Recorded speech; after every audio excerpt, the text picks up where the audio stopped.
அவசர தேவைக்கு கடன் தேவைப்படும் போது யாரிடம் கேட்பது, எப்படி வாங்குவது, என்ன செய்வது என்று தெரியாமல் பலர் குழப்பமடைகின்றனர். அவசர தேவைக்கு கடன் பெறுவதற்கான சில வழிகள் என்ன என்பதை இந்த வீடியோவில் பார்க்கலாம். நம்பர் 1 பர்சனல் லோன் என சொல்லப்படும் தனிநபர் கடன். இது எளிதாக கிடைக்கும் கடன். குறைந்த ஆவணங்களே தேவை. நல்ல கிரெடிட் ஸ்கோர் மற்றும் வருமான ஆதாரம் இருந்தால் போதும்.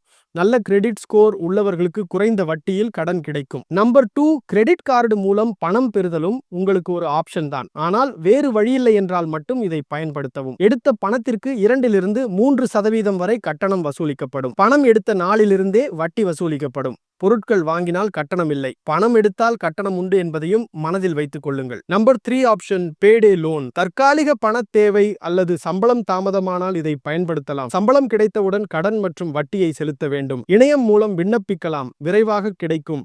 ஆனால் வட்டி விகிதம் மிக அதிகம். நம்பர் 4 கார் லோன் பெறுதல். இதற்கு கிரெடிட் ஸ்கோர் தேவையில்லை. வாகனத்தை பிணையாக வைத்து கடன் பெறலாம். குறிப்பிட்ட காலத்திற்குள் கடனை செலுத்த வேண்டும். இல்லையெனில் வாகனம் பறிமுதல் செய்யப்படும். நம்பர் 5 தங்க நகை கடன் பெறுதல். இது மிக எளிதாக கிடைக்கும் கடன். நகையை பிணையாக வைத்து கடன் பெறலாம்.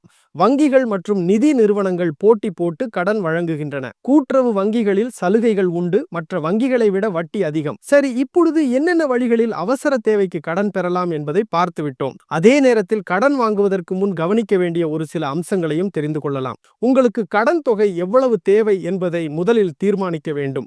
உங்களுக்கு எவ்வளவு வட்டி கட்டணமாக வரும் என்பதை தெரிந்து கொள்ள வேண்டும். கடன் வழங்கும் நிறுவனங்களின் விதிமுறைகள் மற்றும் நிபந்தனைகளை கவனமாக படிக்க வேண்டும். கடன் திருப்பிச் செலுத்தும் காலத்தை கவனமாக தேர்ந்தெடுக்க வேண்டும். உங்களால் திருப்பிச் செலுத்த முடியுமா என்பதை உறுதிப்படுத்திக் கொண்டு கடனை வாங்க வேண்டும். பொதுவாக கடன் 2 வழிகளில் வருகிறது. ஒன்று, கல்வி, வீடு, மருத்துவம், திருமணம் போன்ற அத்தியாவசிய தேவைகளுக்கு பணம் இல்லாத போது வாங்குவது.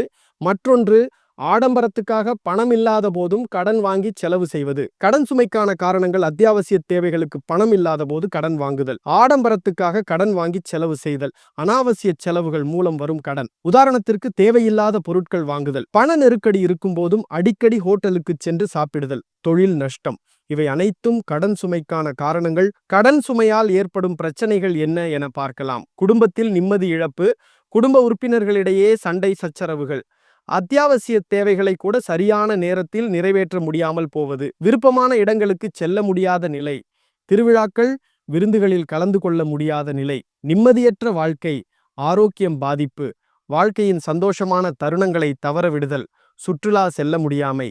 இவை அனைத்தும் கடன் சுமையால் ஏற்படும் பிரச்சனைகள். நிம்மதியாக வாழ கடன் இல்லாமல் இருப்பதுதான் சிறந்த முடிவு. கடன் வாங்கும் முன் பலமுறை யோசித்து எதற்காக நாம் கடன் வாங்குகிறோம், இந்த கடன் அவசியமானதா என சிந்தித்து கடன் வாங்குங்கள். கடன் எப்பொழுதும் நிம்மதியை தராது என்பதை புரிந்து செயல்படுங்கள்.